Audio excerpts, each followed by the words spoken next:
अस्सलामुअलैकुम, नमस्ते, सत श्री अकाल। कैसे हैं आप लोग? उम्मीद करती हूँ ठीक होंगे, खुश होंगे। मैं हाजिका अली और मेरे साथ हैं तारिक नियाजी। अस्सलामुअलैकुम, नमस्ते, सत श्री अकाल। उम्मीद करता हूँ ठीक होंगे, खुश होंगे। दोस्तों जहाँ रहें खुश रहें, माँ बाप का ख्याल करें, क्योंकि माँ बाप है तो सब कुछ है। माँ बाप के लिए गिफ्ट भी ले जा सकते हैं, माँ बाप के लिए तोहफे भी ले जा सकते हैं अपने पैसों से। वो उसकी जो खुशी होती है वो क्या किसी और के पैसों से कहाँ होगी। हाँ। तो आज की हमारी वीडियो है माँ बाप तो सांझ है, आप भी देना चाहें तो दे सकते हैं। सो आज की हमारी वीडियो है बहुत ही इंटरेस्टिंग, मोदी जी से रिलेटेड। सो स्टार्ट करते हैं अपनी वीडियो को। Let's start guys. तो वीडियो का टाइटल है हिंदी में। सो स्टार्ट करते हैं वीडियो। प्रधानमंत्री नरेंद्र मोदी समय समय पर जनता से उनकी समस्याएं जानने के लिए मिलते रहते हैं और ऐसा ही कुछ हुआ इस वीडियो में।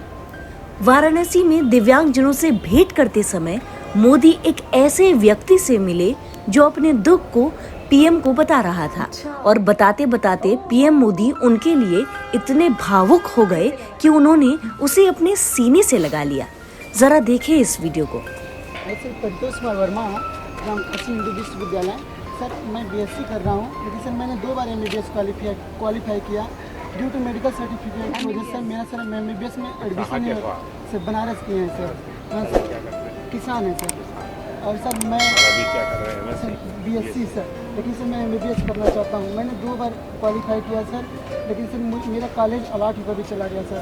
तूतुकुड़ी मेडिकल कॉलेज तमिलनाडु में अलॉट हुआ था, लेकिन सर मेडिकल सर्टिफिकेट की वजह से मेरी पूरी काउंसलिंग रुक गई। लोग कहते हैं कि मैं डॉक्टर नहीं बन सकता sir, I have no problem. बन सकते हो, सब बन सर सकते मेरा सर एक गुहार है सर, बस मैं इसको चेक करवाऊंगा क्या है मसला। हाँ। मैं अपने अफसरों को बताऊंगा जरा कुछ और चेक सर परिंदों को नहीं दी जाती उड़ानों की तालीम, वो खुद तय करते हैं आसमानों की। रखता है जो हौसला आसमान छूने का, उसको नहीं होती परवाह गिर जाने की।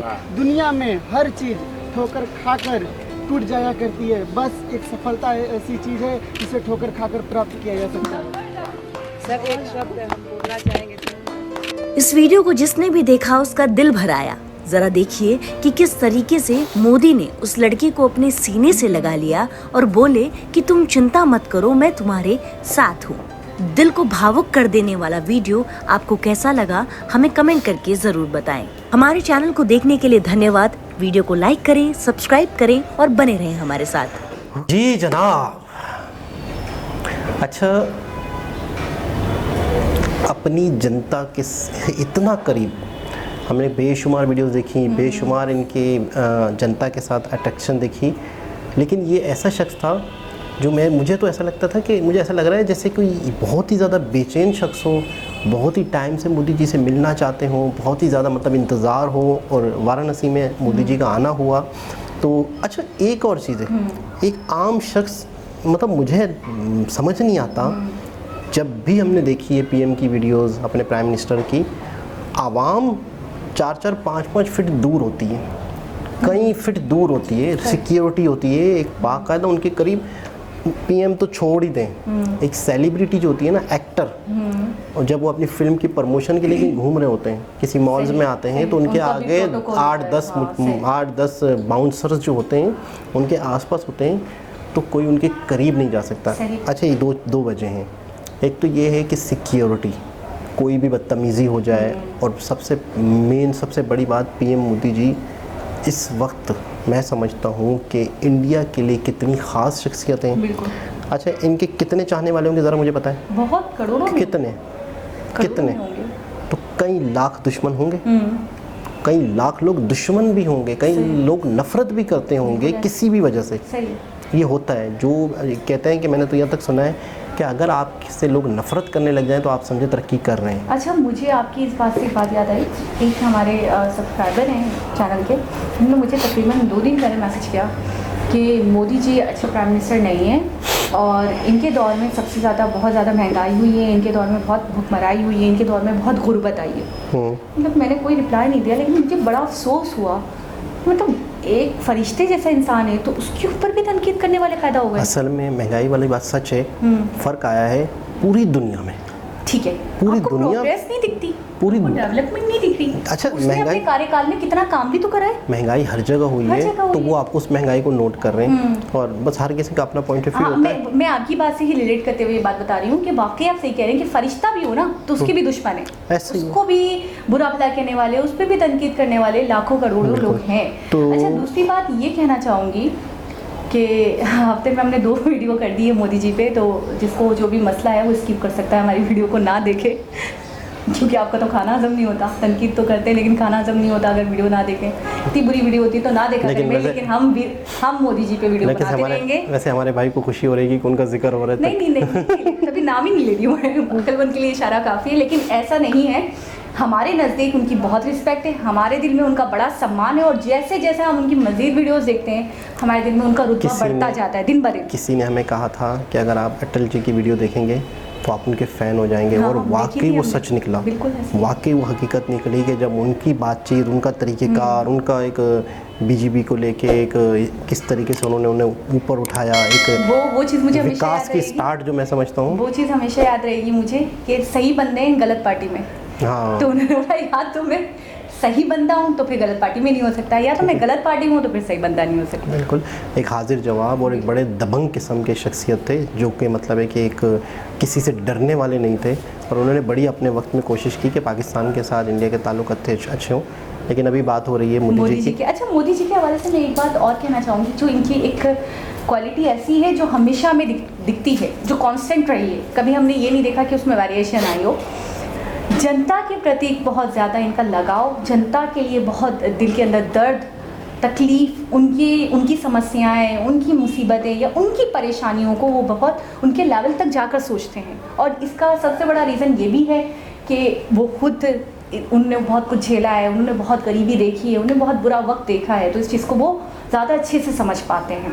लेकिन ये मुझे इनके अंदर ये क्वालिटी हमेशा देखने को मिली है कि जब भी इंट्रैक्शन देखा गया है जनता के साथ, चाहे वो बच्चे हों, चाहे वो बूढ़े हों, चाहे वो जवान हों, वो हर किसी से बड़ा झुकाव के साथ मिलते हैं, बड़ा उसकी बात को तसल्ली के साथ, तसल्ली बख्शी के साथ, और एक होता है इत्मीनान से, सुकून के साथ सुन रहे होते हैं, बड़ा मुतमईन करने वाला जवाब देते हैं। अच्छा, आपने देखा वो अपना मुद्दा बयान कर रहा था कि बीच में उन्होंने पूछा क्या नाम है, क्या किया है, कहाँ से हो। अच्छा, एक आप चीज़ देखें, बहुत फोकस है मोदी जी। मतलब है कि एक बंदा मुझसे बात कर रहा है, असल में वो तो बहुत ही डिटेल, देखें हर इंसान के अपने एक मेंटल स्टेटस होता है, वो बहुत ही डिटेल से समझाने की कोशिश कर रहे हैं कि मेरे साथ मसला क्या। मोदी जी ने उनके स्टार्ट से ही मुद्दा समझ लिया, फ़ौरन जो चीज़ें मतलब की थी उन्होंने फटाफट उनसे पूछी, फिर उन्होंने फटाफट बताया। और एक और चीज़ होती है कि वो इतना मतलब है कि जज्बाती थे वो लड़का भी, और मोदी जी भी उनकी बातों से इंस्पायर हुए, तो फ़ौरन ही उसे गले लगाया। अच्छा, ना सिर्फ गले लगाया, जब उन्होंने एक तरक्की के हवाले से और एक इमोशनल बात की कि मैंने ये करना है, मैंने सफलता हासिल करनी है पोइट्री में, उन्हें बाकायदा बहुत ही दबंग तरीके से, पुरजोश तरीके से थपकी दी उनकी कमर पे, जो उन्होंने धप धप करके हाथ मारा, हाथ रुका नहीं, यानी कि एक बहुत ही पुरजोश तरीका था ये। अच्छा, जब वो उनके पाँव छू रहे थे ना, तो मुझे लगा वो सिर्फ सर पे हाथ रख के हट जाएंगे पीछे, और नॉर्मली यही देखा है हमने कि जब आप बड़ों के पाँव छू रहे होते तो सर पे आशीर्वाद देते हैं और फिर पीछे हो जाते हैं। लेकिन मैं बिल्कुल भी एक्सपेक्ट नहीं करी थी कि वो बिल्कुल टाइटली हक करेंगे और पीछे से उनको थपकेंगे। बड़ी बात, मतलब एक बच्चों की तरह, जैसे हम करते हैं ना बच्चों को शाबाशी देना या थपकना, मतलब कहीं से भी ऐसा नहीं लग रहा था कि वो अपनी फैमिली, मतलब मोदी जी उस बच्चे को अपनी फैमिली ना समझ रहे हो कहीं से। और मैं कहता हूँ ये इत्तेफाक हो गया। हाँ, अच्छा, जब उन्होंने बनारस का बताया उसके बाद उन्होंने एक और क्वेश्चन किया, तो फिर मुझे ऐसा लग रहा था ना ये आगे से अब क्वेश्चन ही करेंगे, जैसे ये क्वेश्चनिंग करेंगे वो आंसर देंगे, लेकिन वो खामोश हो गए और वो बोले जा रहे हैं, वो सुन रहे हैं फोकस करके। यानी उनका अटेंशन बिल्कुल उस लड़के की तरफ, ना वो यहाँ ना वो सामने।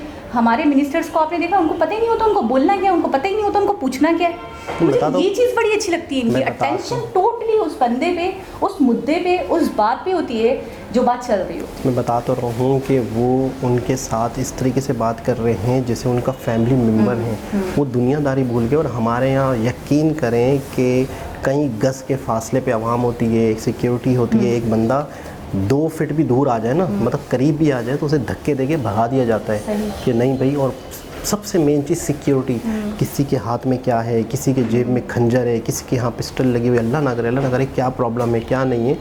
बहुत ही सेंसिटिव इश्यूज़ होते हैं, बहुत ही सेंसिटिव मामले होते हैं। उसके बावजूद भी एक आम आवाम, हमने एक चाय वाली वीडियो देखी थी जिसमें मोदी चाय पी रहे हैं बिल्कुल मजमे में यार। तो हम इस बात को ऐसे तो कह सकते हैं ना कि मतलब जान की परवाह नहीं करते वो इस तरीके से चले जाते हैं आम आवाम में, तो यानी जनता के मसाइल उनके लिए अपनी जान से भी ज़्यादा बढ़कर हैं, इसमें कोई शक नहीं है। अच्छा, जब लोग असल में एक स्टेटस होता है इंसान के दिमाग का। जब इंसान को भगवान पे, अल्लाह पे यकीन हो जाता है ना कि एक हस्ती है, एक ज़ात है, जिसकी मर्जी के बगैर कुछ नहीं हो सकता। उसने कह दिया कि आज मेरा आखिरी दिन है, आज मेरा आखिरी लम्हा है, तो है, तो वजह कोई भी हो सकती है। बिस्तर पे, घर के अंदर बिस्तर जो होता है ना, एक बेडरूम होता है, हम उसे सबसे ज़्यादा सेफ समझते हैं। जिसने जाना है वहाँ भी जाना है, मस्जिद में जाना है, मस्जिद में भी कि कई लोगों की डेथ हुई है, कई लोगों की शहीद हुए हैं, इंतकाल हुआ है, कहीं का मंदिर के अंदर हुआ है, सबसे सेफ जगह हुआ है। तो जहाँ जिसने जाना है वहाँ जाना है। तो जिसके दिल में ये चीज़ है, जिसको ये यकीन है, तो वो मजमे में डरेगा नहीं। और जैसे वैसे चोर होते हैं, या मतलब कि जिनके दिल में चोर होता है या तो खुद चोर होते हैं, तो वो इन चीज़ों पे यकीन नहीं करते और उनको मौत का भी डर रहता है। अच्छा, कभी कभी हमने ये भी देखा इतनी हाई सिक्योरिटी में भी बंदा हलाक हो गया, मर गया, मर्डर हो गया। मतलब होता है, बिल्कुल जो होना है बिस्तर पे होना है, बिस्तर के बाद घर है, घर के बाद घर। ये एक ये मिनिस्टर हैं, इनको देख रहे हैं, और एक हमारी मिनिस्टर थी बेनज़ीर भुट्टो। कितना मजमे में, कितना रश में, कितना प्रोटोकॉल था, लेकिन ठीक है, मर्डर हो गया। बात है। तो यही बात है कि जिसको यकीन हो, मौत और ज़िंदगी का वक्त लिखा हुआ है। तो एक बहुत ही खूबसूरत वीडियो जिसमें हमें एक बहुत ही ज़बरदस्त चीज़ देखने को मिली, जो कि वाकई हमारे यहाँ के जो मिनिस्टर्स हैं उन्हें दिखाई जानी चाहिए। ये होते हैं प्राइम मिनिस्टर। अब तो आ रहे हैं, कॉपी कर रहे हैं भाई। वो जज्बाती हो रहे हैं। मैं भीख मांगने गया था, मैं मांगने गया था, लेकिन मैं भीख मांगने नहीं गया था, मैं मजबूर हूँ। ये अभी फ़िलहाल थोड़ा मजबूरी है। एक जगह मैंने देखा क्लिप, उनने ऐसे हाथ मारा, 4 पेपर उड़ गए। हाँ, वही वाला क्लिप था। तो बाद में बोला कैसे होगा, वो तो रेक्टिफिकेशन है। उसी गहन में था, उड़ नहीं गए थे, पलट गए थे। हाँ, वही बोल रही हूँ। हाँ, तो वो कह रहे हैं कि मैं, आप लोग समझ रहे हो मैं मांगने आया हूँ, मैं मजबूर हूँ। जैसे एक ने पता क्या इस क्लिप के साथ साथ क्या, हाँ, देखा है मैंने, चप्पल नहीं, एक ने बाकायदा हाथ में प्लास्टर लगा हुआ है, बस के अंदर खड़ा हुआ है। दोस्तों अस्सलाम वालेकुम, मैं बहुत मजबूर हूँ, आप लोग समझ रहे हो मैं मांगने आया हूँ। हाँ, तरीका निकाल दिया मांगने का। ये एक बंदे ने एक फनी क्लिप बनाया शहबाज शरीफ के ऊपर कि आप लोग समझ रहे मैं मांगने आया हूँ, मैं मजबूर हूँ। अच्छा, ये भिखारियों के लिए अच्छा रहेगा कि हर भिखारी ऐसे मांगे? नहीं मिलेगा फिर तो उसको, बिल्कुल नहीं मिलेगा कुछ। वो बता रहा है मैं जब जगह हर जगह गया नहीं हुआ। तो उन्होंने बता रहे हैं कि भीख मांगने वाले ऐसे ही तो कहते हैं, अस्सलाम, बस के अंदर बैठो ना, तो भिखारी आते हैं, वो कहते हैं अस्सलाम वालेकुम, मेरी टांग टूट गई थी, मैं फैक्ट्री में मुलाजिम था, मैं भिखारी नहीं हूँ, तो मैं मजबूर हूँ, मेरे गुर्दे में तकलीफ़ है, मेरे ये है, मैं काम नहीं कर सकता, मैं कारीगर हूँ रंग का। एक और जगह पे एक क्लिप और वायरल हुआ कि एक लड़का जा रहा है सामने से बाइक लेके, तो बाइक में पेट्रोल ख़त्म हो गया उसके, तो वो घर के गेट के बाहर, मेन गेट के बाहर एक और लड़का खड़ा है, तो वो अपने घर से निकला होगा, तो उसको अस्सलाम वालेकुम, वो मेरी बाइक का क्या नाम है, तेल ख़त्म हो गया और आप मुझे थोड़े से पैसे दे दें, मेरा वॉलेट किसी ने मार दिया, मैं घर जाते साथ ही आपको पहुँचा दूँगा। कहने का क्या मतलब? कहने का वो मतलब ये है ना, मेरे पास बिल्कुल भी पैसे नहीं है, या फिर अगर आपको यकीन नहीं है आप अपना नंबर दे दें, मैं आपको ईजी पैसा करवा दूँगा। कह रहा 1 मिनट, उसने ऐसे फ्लैशबैक किया, शहबाज शरीफ का वही वाला इंटरव्यू चला, उसने कहा रुक, चप्पल निकाली, मारा, वो भागा। मतलब